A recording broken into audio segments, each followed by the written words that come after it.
Donc, on est rendu aux vidéos sur la pratique de gros problèmes, sur les inéquations toujours. Alors, problème 1, problème ayant qu'une seule variable, par contre du premier degré, ces deux-là, et du deuxième degré ici.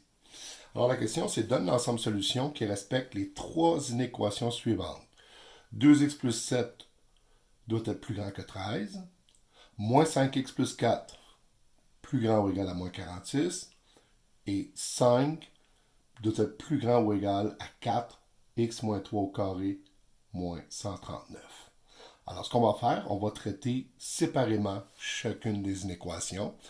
Et n'oubliez pas que lorsqu'on va obtenir la réponse, les ensembles solutions de chaque, tout ça est relié par un « et ». En d'autres mots, il faut trouver quelle est la valeur de x qui respecte lui et lui et lui. Donc, ça sera ce qu'on appelle une intersection des ensembles solutions.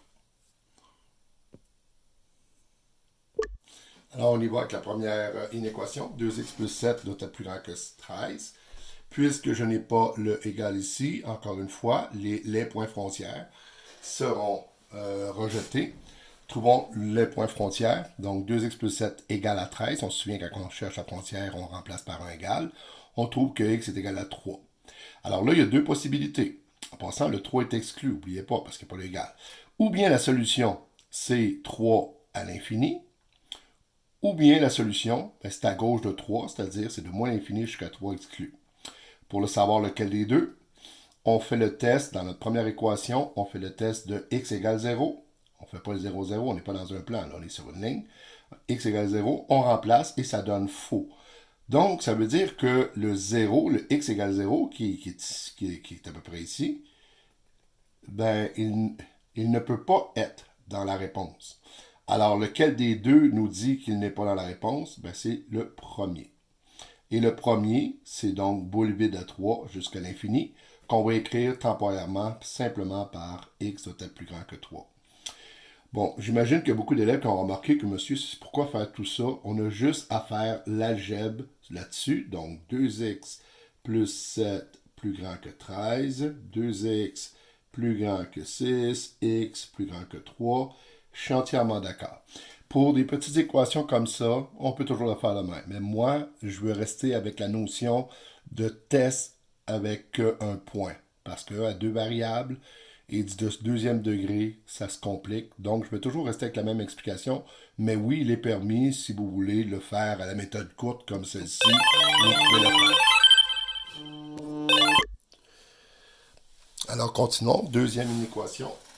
Moins 5x plus 4 doit être plus grand ou égal à moins 46. Donc, toujours la même histoire. On prend les points frontières.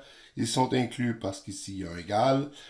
Donc, je remplace par égal. Je trouve que x égale à 10. Donc, deux possibilités. Soit que c'est avant 10 la réponse, jusqu'à 10 inclus, ou est-ce que c'est 10 inclus jusqu'à l'infini, c'est-à-dire à droite de la réponse. On prend notre équation initiale. On fait le test pour x égale 0. Et ça nous donne que 4 est plus grand ou égal à moins 46, ce qui est absolument vrai. Donc, le point x égale 0 doit faire partie de la réponse. Ceci est donc rejeté, étant donné que x égale 0 n'est pas dans cet ensemble. La réponse est donc de moins l'infini jusqu'à 10, ou x plus petit ou égal à 10. On retient ceci pour l'instant. Alors, dernière inéquation, 5 plus grand ou égal à 4x moins 3 au carré plus moins 139. Alors, on remarque premièrement que la frontière sera incluse, étant donné que j'ai le égal. Donc, on va trouver les points frontières. On trouve les points frontières en remplaçant par le égal. On trouve par calcul que les deux points frontières sont moins 3 et 9. Alors, deux possibilités. Soit que l'ensemble solution, c'est entre moins 3 et 9, ou soit que c'est à l'extérieur de ces deux points frontières-là, donc de moins l'infini à moins 3, de 9 à l'infini. Pour savoir lequel des deux, on prend x égale 0, qui est environ ici. Ça, c'est x égale 0. Donc, si il donne vrai, on voit qu'il n'est pas dans cet ensemble solution. Donc, ça serait dans lui. Et c'est ce qui va arriver. Si je remplace test avec x égale 0, je remplace, j'arrive à 5 plus grand ou égal à moins 3, ce qui est absolument vrai. Donc, le x égale 0 doit être dans la réponse et on voit que c'est seulement lui qui respecte ceci. Donc la réponse, c'est ceci. Alors on arrive à la fin du problème. Ma première inéquation m'avait donné tous les chiffres plus grands que 3, mais 3 exclus. Donc on représente ça sur cette droite-là.